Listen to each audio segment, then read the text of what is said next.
The sun had barely crested the horizon when Agent Amara Holt found herself coasting along Interstate 95, headed toward a classified briefing in D.C. She had already logged 400 miles that week, and her body was craving rest, but duty didn't wait for comfort. Her SUV hummed steadily, engine smooth, tires kissing the pavement with grace.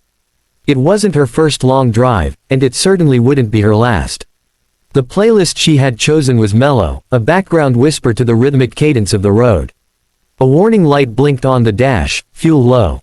She made a mental note to stop at the next exit, eyes scanning for a sign. That's when she noticed the flashing red and blue lights growing larger in her rearview mirror. She checked her speed, 65 on the dot. No weaving, no erratic lane changes. Still, the cruiser behind her blared its siren. She pulled over to the shoulder, hazard lights blinking, and waited. The door of the police cruiser slammed shut as a tall, stocky officer approached. Mid-40s, pale skin already flushed from anger or sun, she couldn't tell. His hand hovered close to his holster, posture taut like a man walking into a known threat. She rolled down her window halfway. "Step out of the vehicle," he said without preamble, eyes narrowed like he was trying to read guilt in her face. Amara's eyebrows lifted slightly. "Excuse me. You heard me. Step out. Now." She remained seated for a moment longer, studying him. His tone, his posture, this wasn't a standard traffic stop. This was a man who had already decided she was a problem. She glanced at his name tag, Granger. "Is there a reason, Officer Granger?" She asked, calmly. "You were speeding, swerving, maybe under the influence. Step out." "No, I wasn't speeding. And I've driven straight this whole way," she said evenly. "Maybe your radar picked up the red Mustang that passed me 2 miles back." "I said step out," he snapped, his hand slamming down on the car roof. She sighed and opened the door. As she exited, the heat of the summer air met the coldness of the situation. She stood straight, adjusting the collar of her blazer. Her badge was clipped inside the lapel. She didn't reveal it, not yet. "Put your hands on the hood." "Officer," she said, voice steel-wrapped velvet. "I'm asking you to clarify the legal grounds." "Don't test me," he growled. "I don't care who you think you are." He grabbed her by the arm, yanking it behind her back with a force she hadn't felt in years, not since the Academy's most brutal takedown drills. She grunted from the pressure but didn't resist. She could have disarmed him in 3 seconds, flat. But she didn't. She wasn't here to fight, she was here to expose. Her cheek was now pressed to the warm metal of his cruiser hood. She looked up and saw a car slow down on the shoulder, then another. A teenage girl leaned out the window and began filming with her phone. "You're making a big mistake," Amara said. "I'm a federal agent. FBI. You're unlawfully detaining me. You got ID." He barked. "Yes." He patted her down aggressively, hand brushing over the badge inside her blazer, then roughly pulling it free. The moment his eyes landed on it, his grip hesitated. "You're joking," he muttered. "No, I'm not," she replied. "Special Agent Amara Holt, Counter-Terrorism Division." His eyes darted to her face, then back to the badge. His lips parted, but no words came out. For a moment, time stilled. The other vehicles had pulled to the side now. A small crowd was gathering. Cell phones pointed toward them like a jury of 1,000 eyes. You didn't say that," he stammered, loosening his grip. "You didn't identify yourself." "I did. Multiple times. And I gave you a chance to ask. You were too busy profiling me." His face turned a deep shade of crimson. I thought you were black." She finished for him. "Driving a nice car. Wearing a suit. Alone. Must be suspicious, right?" "That's not what But it is," she said sharply. "That's exactly what this is. You saw my skin, not my credentials. You heard my voice and assumed threat, not authority." Granger took a step back, visibly shaken. He looked toward the crowd, then back at her. He saw his career unraveling, thread by thread, under the weight of his assumption. A low hum echoed behind them. Another black SUV. Government plates. It skidded to a stop. Out jumped 2 men in dark suits, both rushing toward the scene. "Agent Holt," the taller one called. "Are you okay?" She nodded. "Sir," the other one said to Granger, flashing his credentials with a practiced flick. "We're with the Bureau. You've just detained a federal officer in the middle of a protected operation. Do you have any idea what you've done?" Granger blinked. "She didn't show me anything." She resisted. She complied, Amara said, stepping forward, brushing the hair from her face. Fully. You never even asked for ID. You just decided I was guilty. The second agent turned to her. We're here to escort you to Quantico. Your clearance was updated an hour ago. Good timing, she said, her voice still calm but simmering. Officer Granger looked completely unmoored now. I didn't mean, I thought. You thought I didn't belong in that car, Amara snapped. You thought someone like me couldn't possibly be someone like you. That's the problem. I'm sorry, he said, voice smaller now. Sorry doesn't undo the cuffs, she said, holding up her bruised wrists. Or the humiliation. Or the damage this does every single time someone abuses their badge. One of the bystanders stepped closer, still filming. We got the whole thing. From the start. Don't worry. It's going viral tonight. Granger turned pale. His hand twitched at his belt, but no one moved. Not toward him. Not with sympathy. The taller agent put a hand on Amara's shoulder. Let's go. She gave one final look at Granger. You should pray that all you lose is your job. They walked away together, her head held high, while the crowd murmured in disbelief and growing anger. The wind picked up. The sky above was cloudless, but a storm had arrived. And the man who thought he had power stood alone, exposed, undone, and suddenly very afraid. He had grabbed a woman he thought was beneath him. But she wasn't. She was the law. And now, it was coming for him. Officer Granger sat on the edge of a metal bench inside the county precinct's internal affairs holding room. His knee bounced uncontrollably, and sweat had soaked through the underarms of his uniform shirt. A styrofoam cup of coffee sat untouched on the desk across from him. Every so often, he glanced at the mirrored wall, knowing there were eyes on the other side. He had seen that look on others, suspects, rookies under review, people caught in lies. But now it was him, sitting here, stripped of control, wondering how much worse this could get. The door creaked open, and two men entered. One was internal affairs. The other wore a sharp gray suit and an expression that looked carved from stone. His FBI credentials were still clipped to his belt from earlier.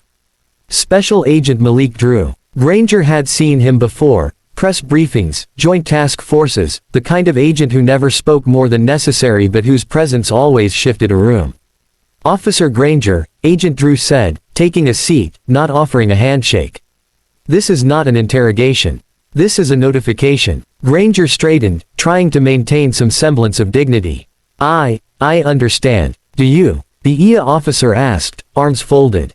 Because. We just reviewed over 7 minutes of cell phone footage. 3 angles. Not to mention the dash cam from your cruiser, and your body cam. Granger opened his mouth to speak but hesitated.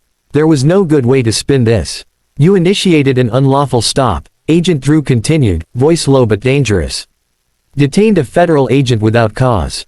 Refused to review identification. Used excessive force. Made derogatory remarks. Ignored protocol. All in public. All recorded. I didn't know who she was, Granger blurted. She didn't look like, I thought she was a threat. Agent Drew stared at him in silence, eyes dark and unreadable. A threat, he repeated, finally. Explain that. Granger stammered, struggling. Big SUV. Tinted windows. Didn't pull over immediately. She pulled over within legal distance, Drew cut in. Didn't speed. Didn't swerve. You profiled her. You saw a black woman behind the wheel of an expensive car and assumed criminality. I made a mistake, Granger said quickly. I accept that. I'll write a formal apology. I'll take a suspension. This isn't about your job anymore, the IA officer said. There's a federal investigation pending. Do you know how rare it is for an FBI agent to press charges against local law enforcement? And she is. And rightfully so. I didn't hurt her, Granger said, almost pleading now. She has bruises on her wrists. You slammed her into a hood. You cuffed her in public, while she cooperated. You humiliated her in front of dozens of witnesses. But this isn't just about physical harm. It's about humiliation. About abuse of power. And that's what you did. Agent Drew leaned forward, steepling his fingers. Let me explain something to you, officer. Agent Amara Holt is one of our top analysts. 2 successful undercover ops dismantling domestic terror cells. She testified before Congress last year. She trains our newest recruits at Quantico. She's not just an agent. She's a symbol. And now she's a symbol of exactly what's wrong with law enforcement when someone like you uses a badge as a weapon instead of a shield. Granger's mouth was dry. He reached for the coffee and took a sip. Cold. Bitter. What happens now? He asked. The EA officer handed him a document. You're suspended, effective immediately, pending the outcome of both our internal review and the federal inquiry. You'll receive notice of your hearing date within 10 business days. And in the meantime, Agent Drew said, standing up, I suggest you hire a lawyer. You're going to need one. The door closed behind them, and Granger was left alone, staring at the ink bleeding into the paper. Across town, Agent Holt stood before a panel of recruits at Quantico. She wore the same blazer from earlier, her posture tall, composed. She hadn't wanted to come, not today, but then she decided that's exactly why she had to. The auditorium fell silent as she stepped up to the podium. The lights above cast long shadows, but she stood fully in the glow. I wasn't going to speak today, she began, voice calm, almost too calm. I thought I'd take the day off. Maybe regroup. Maybe lick my wounds. But then I realized, there are too many people who don't get that luxury. Too many people who go through worse without cameras or witnesses. So I'm here. The room was quiet, not even a cough. This morning, she continued, I was stopped on the highway by a local officer. No warning, no cause, no explanation. I identified myself, and he ignored it. I was handcuffed, pressed against a car, treated like a suspect, not a fellow officer. And if I had been someone else, someone without a badge, without backup, without a reputation, I don't know what would have happened. No one moved. Some of the recruits looked angry, some ashamed. A few looked like they wanted to stand up and applaud but didn't dare. I'm not telling you this for sympathy, she said. I'm telling you this because when you put on a badge, you take on a responsibility. To protect, to serve, to lead, and yes, to confront your own bias. Every day. She paused, let the silence land. You can't wear this uniform and carry hate. You can't enforce justice with a warped lens. And if you ever find yourself in a position of power, remember this, your job is not to assert dominance. Your job is to protect dignity. She stepped away from the podium, her face calm, her heart raging. As she exited the room, several recruits rose to their feet in silent applause. The message had landed. The storm she walked through was turning into a movement. Later that evening, Amara sat alone in her small apartment outside the city. Her wrists were still sore, and her phone buzzed constantly with messages, support, outrage, offers for interviews. She declined them all. Then a knock at the door. She opened it slowly. Agent Drew stood outside with a file folder. I thought you'd want to see the early summary, he said. She took it and sat down on the couch, flipping through it. Statements, reports, still images from the video footage. In one, her face was twisted in disbelief as Granger tightened the cuffs. They're going to use this, Drew said. For training, for legal review, maybe even nationally. She didn't answer. We've never had a case like this get so much public attention so quickly, he continued. Your name is everywhere. That's not why I did it, she said. I didn't want to be a headline. I just wanted to drive to work in peace. I know, he said. But sometimes justice needs a face. And right now, it's yours. She looked up at him, eyes tired. Let's make sure it's not in vain, she said. They sat in silence for a while, both aware that the real work was just beginning. Far from that quiet apartment, Officer Granger sat alone in his house, watching news clips of the very incident he had hoped would disappear. Headlines scrolled across the screen. FBI agent detained without cause. Federal officer speaks out against profiling. Cop suspended after incident goes viral. His face hadn't appeared in the footage yet, but it would. And when it did, he knew, there would be no hiding. He turned the TV off and stared at the blank screen. Not just a reflection of himself, but of everything he had become. And in that cold silence, for the first time in years, he felt the weight of what it meant to wear a badge. And the crushing emptiness of having failed it.